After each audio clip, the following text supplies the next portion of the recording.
नमस्कार मित्रांनो, स्वागत आहे तुम्हा सर्वांचंच आपल्या आजच्या या व्हिडिओमध्ये। आजच्या आपल्या या व्हिडिओमध्ये आपण जाणून घेणार आहोत घरोघरी मातीच्या चुली या मालिकेच्या पुढील काही येणाऱ्या भागांचे लेटेस्ट त्याचबरोबर इंटरेस्टिंग अपडेट। त्यामुळे पटापट व्हिडिओला लाईक करा, तसेच चॅनलला सबस्क्राइब करून बेल आयकॉन आठवणीने प्रेस करा, जेणेकरून तुम्हाला पुढच्या प्रत्येक व्हिडिओचं नोटिफिकेशन मिळत जाईल आणि सर्व व्हिडिओंचा आनंद हा अगदी उत्तम पद्धतीने घेता येईल। चला तर मग मित्रांनो, अजिबात वेळ वाया न घालवता सुरुवात करूया आपल्या आजच्या व्हिडिओला।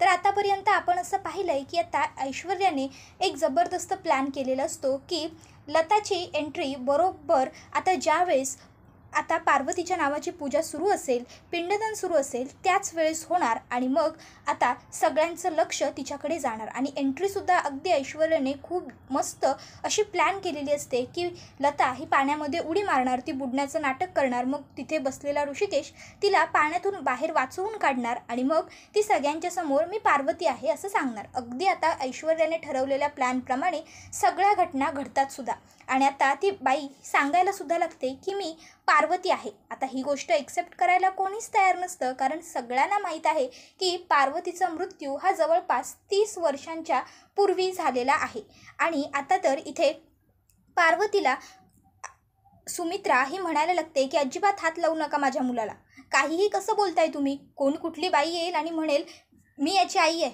असं कसं, मी त्या मुलाची आई आहे आणि पार्वतीताई ह्या कधीच देवाघरी गेलेल्या आहेत, उगाचच्या उगाच तुम्ही खोटं नाटक काहीही सांगाल आणि आम्ही तुमचं ऐकून घेऊ असं वाटतंय का तुम्हाला? हे बघा, उगाचच्या उगाच काहीही बडबड करू नका, गपचूपपणे इकडनं निघून जा। ते बघा, तिथे आम्ही पार्वतीताईंच्याच नावाची पूजा करतोय, गेली 30 वर्ष आज पूर्ण झाली त्यांच्या मृत्यूला, मग अचानक कोणीतरी येतं आणि म्हणतं की मी पार्वती आहे म्हणून आणि आम्ही ऐकून घेऊ असं वाटतं का तुम्हाला? कशाला आला इथे ते बऱ्या बोलाने सांगा। आता खरं तर इथे सुमित्रा ही खूप जास्त चिडलेली असते। अर्थात व्यक्ती कितीही चांगली असेल, स्पेशली स्त्री कितीही चांगली असेल, तरी ती आपल्या कुंकवात वाटेकरी नाहीच सहन करू शकत आणि सुमित्राच्या बाबतीत सुद्धा सध्या तेच घडतंय। तर आता इथे पार्वती म्हणत असते, सुमित्रा अगं किती बदललीस तू, पूर्वी किती चांगली होतीस आणि आता हे कसं बोलतीयस माझ्याशी? त्याबरोबर इथे आता ऐश्वर्या मनातल्या मनात म्हणत असते, वा वा, काय ॲक्टिंग करते ही बाई, एक नंबर, खरोखर पार्वती असती तर हिने काय केलं असतं देवालाच माहीत। आणि मग लगेचच ऐश्वर्या ही सगळ्यांना म्हणायला लागते, मला काय वाटतं आपण घरी जाऊन या विषयावरती चर्चा करायला हवी, आता आपला जास्त गोंधळ वाढतोय आणि त्यामुळे आजूबाजूची लोकं आपल्याकडे बघायला लागतात।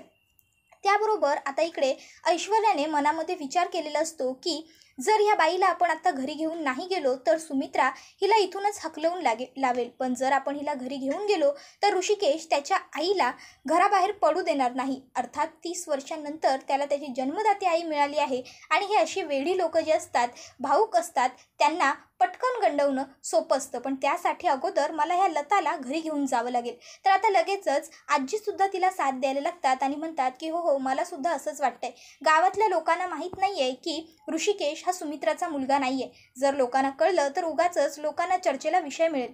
त्याबरोबर इकडे पार्वती म्हणत असते, तुम्ही काहीही ठरवा पण मी खरोखर पार्वतीच आहे, माझ्यावर विश्वास ठेवा आणि जर तुम्हाला मी बोललेलं खोटं वाटत असेल ना तर तुम्ही माझी परीक्षा घ्या, तुम्ही मला काहीही विचारा, अगदी खाजगी प्रश्न विचारा नानासाहेब, मी तुम्हाला कोणत्याही प्रश्नांची उत्तरं द्यायला तयार आहे। आता इकडे जानकी ही लताकडे येते आणि तिच्या हातांवर हात ठेवून तिला प्रेमाने समजावून सांगायला लागते, अहो मावशी, तुमचा काहीतरी गैरसमज होतोय, अहो आमच्या पार्वती आई 30 वर्षांच्या पूर्वीच मरण पावल्या, त्यांचा एका बसमध्ये जात असताना अपघात झाला, ती बस उलटी झाली होती। त्याबरोबर आता इकडे ती बाई सांगायला लागते की नाही, हे सगळं खोटं आहे, म्हणजे बसचा अपघात झाला इथपर्यंत बातमी खरी आहे, पण मी त्या बसमध्ये बसलेच नव्हते। आता मात्र सगळ्यांना खूप मोठा धक्का बसतो। तर लता सांगायला लागते, हो मी त्या बसमध्ये नव्हते, मी त्या बसने जाणार होते, पण बस स्टँडला येण्या अगोदर मला तहान लागली, घशाला कोरड पडल्यासारखी वाटली, बाटलीतलं पाणी संपलं होतं म्हणून मी नवीन पाण्याची बाटली विकत घेण्यासाठी म्हणून तिकडनं दुकानात बाजूला गेले, तोपर्यंत बस आली आणि निघूनही गेली, मी धावत आले, बस पकडण्याचा प्रयत्न केला पण मला तेव्हा जमलं नाही, मग शेवटी मी दुसऱ्या बसने गेले। आता लता ज्यावेळेस हे सगळं सांगते त्यावेळेस सगळ्यांना खूप मोठा धक्का बसलेला असतो आणि आता मात्र सुमित्रा आणखीन जास्त चिडलेली असते, तिचा आणखीन गोंधळ वाढत चाललेला असतो। त्याबरोबर नानासाहेब म्हणतात, सुमित्रा शांत हो, आपण घरी जाऊन या विषयावरती चर्चा करूया. इथे आता चर्चा करणं व्यर्थ ठरेल. त्यानंतर आता सगळे रणदिवे कुटुंबीय हे घरी आलेले असतात. बिचारा ऋषिकेश मात्र खूप मोठ्या धक्क्यात गेलेला असतो. त्याला कळत नसतं खरं काय खोटं काय, कोण खरं बोलतंय कोण खोटं बोलतंय. गेली 30 वर्ष ज्या आईने आपल्याला सांभाळलं, आपल्याला लहानाचं मोठं केलं, आपलं संगोपन केलं, ती खरं बोलतीये की ही जी आज बाई अचानक येऊन आपल्या समोर उभी राहिली, आपल्याला जवळ करते आणि मी तुझी जन्म दिलेली आई आहे असं सांगते, ती बाई खरं बोलते. नक्की खरं कोण बोलतंय आणि कोण माझी आई आहे यामध्ये आता ऋषिकेश अडकलाय.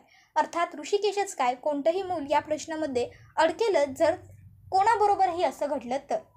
ज्या स्त्रीने आपल्याला लहानाचं मोठं केलं, एवढं सांभाळलं, आज अचानक ती तर नाही तर दुसरीच बाई आपली आई आहे हे समजतंय. अगोदर जरी आपल्याला ही गोष्ट माहीत असली तरी आपली खरी आई कोण आहे हे माहीत नसल्यामुळे आपण तिलाच आई म्हणत आलोय आणि अचानक आज आपल्यासमोर खरी आई आली आहे, याचा ऋषिकेशला खूप मोठा धक्का बसलेला असतो.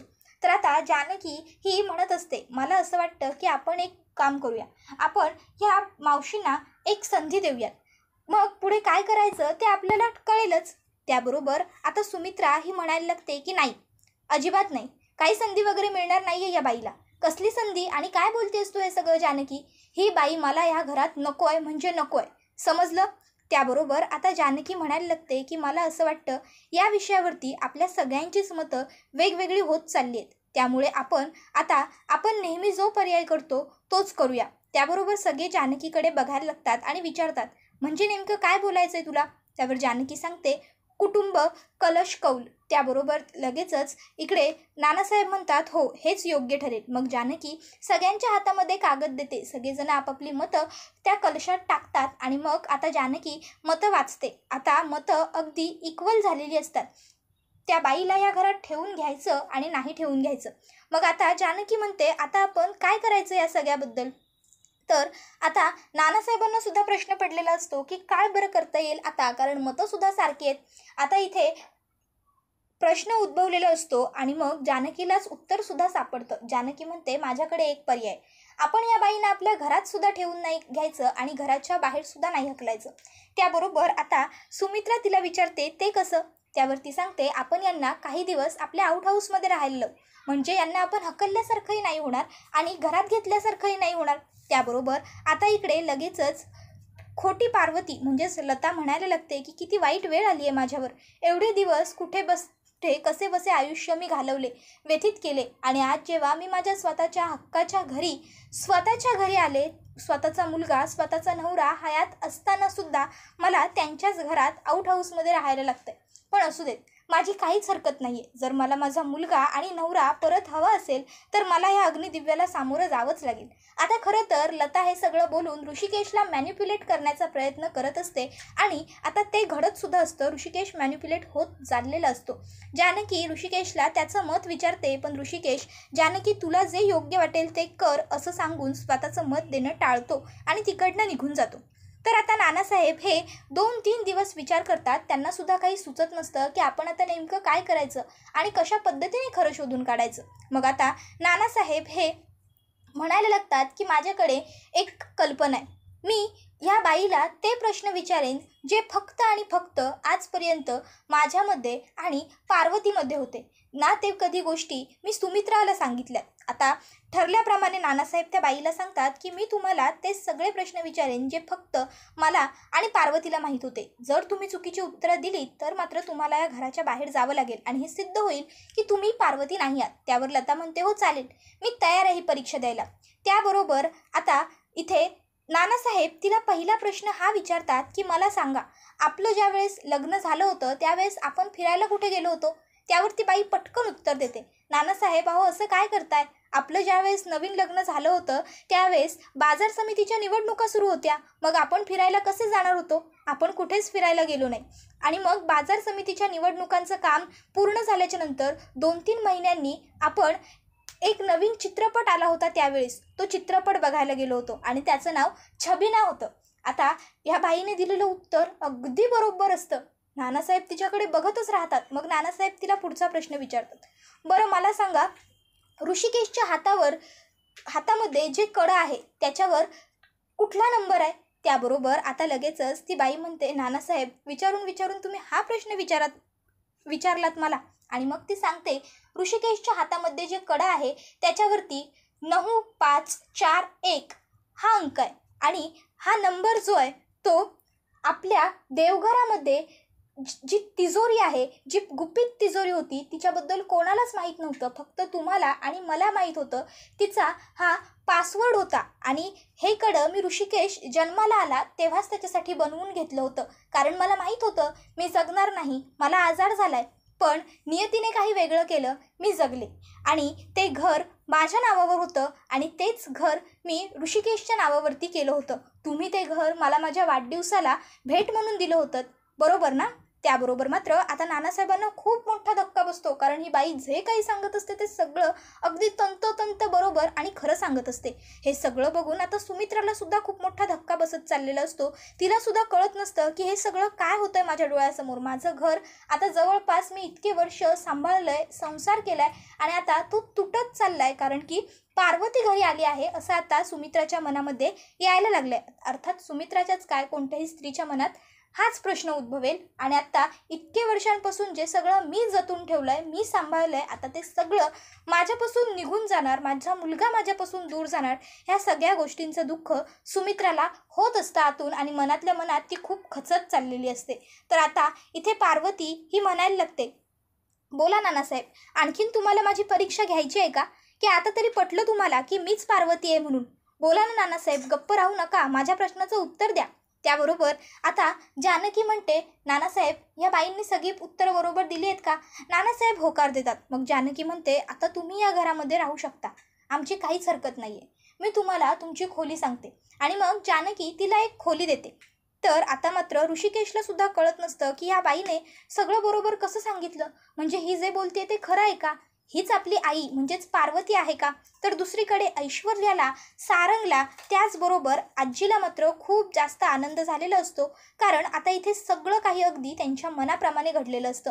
ऐश्वर्याने प्लॅनच असा केलेला असतो जबरदस्त की आपण एका दुसऱ्याच बाईला पार्वती म्हणून घरात आणायचं आणि आपण जसं जसं सांगू तसं तसं ती जानकीला त्रास देईल आणि जानकी तिला काही बोलू सुद्धा शकणार नाही, कारण तिच्यावरती ऋषिकेशचा प्रेशर असेल. कारण 30 वर्षांनंतर जर आपल्याला आपली आई भेटली तर ती आपल्याला किती प्रिय असू शकते ही गोष्ट ऐश्वर्याला बरोबर माहीत आहे. आणि ऐश्वर्याने ऋषिकेशची दुखती नस पकडलेली आहे आणि तिने आता जानकीला त्रास देण्याचा प्लॅन बनवलेला आहे. तर आता या सगळ्या प्लॅनमध्ये आजी आणि सारंगसुद्धा सामील आहेत. आता आजी ही ऐश्वर्याला म्हणत असते, ऐश्वर्या सगळं काही तुझ्या मनाप्रमाणे होऊ दे, गुंड्या काय भारी डोकं आहे तुझं, काय मस्त प्लॅन केलास तू, पण आता हे सगळं असं घडलं म्हणजे देव पावला. त्याबरोबर लगेचच आता ऐश्वर्या म्हणायला लागते, आजी देव पावण्याची काहीच गरज नाहीये, पैसा असला की सगळं काही व्यवस्थित घडेल. आजी म्हणते म्हणजे? त्याबरोबर लगेचच आता ऐश्वर्या म्हणायला लागते, ही लता हाडाची ॲक्ट्रेस आहे, त्यामुळे ही ॲक्टिंग तर चोख करणारच, पण जर हिला पैसे देताना कमी आपण कुठे पडलो तर मात्र हिच्या ॲक्टिंगमध्येही फरक पडेल आणि ही गोष्ट घडता कामा नये. आपल्याला हिला वेळच्या वेळी पैसे हिचे द्यावे लागतील, तर आणि तरच आपल्या मनाप्रमाणे गोष्टी घडत राहतील, नाहीतर सगळा गोंधळ होऊन बसेल. त्याबरोबर लगेचच इकडे आजी म्हणायला लागते, अगं त्याची काळजी तू कशाला करतेस, होईल काहीतरी कुठून तरी, आपला सारंग आहेच की. त्याबरोबर सारंग आजीकडे बघायला लागतो. तर इकडे ऐश्वर्या म्हणते, सारंग आणि पैसे, अहो आज साधा शुल्लक प्लॅन बनवला होता की चोर तुमच्या खोलीतून पैसे चोरून पळून जाणार आणि त्यांना पकडून तुम्ही ते पैसे वाचवणार असा, तर यांना ते सुद्धा जमलं नाही, ते सुद्धा पैसे नानासाहेबांनी यांच्याकडून काढून घेतले. तर आता इथे हा व्हिडिओ संपतो, पण जानकी मात्र ह्या बाईला अगदी व्यवस्थित ऑब्झर्व करत असते. ती तिची प्रत्येक गोष्ट, तिचं उठणं बसणं बोलणं सगळं काही नोटीस करत असते, जेणेकरून जर ती बाई खोटं बोलत असेल तर तिला सत्य समजेल. पण अजून तरी जानकीच्या समोर काहीही आलेलं आपल्याला पाहायला मिळत नाही.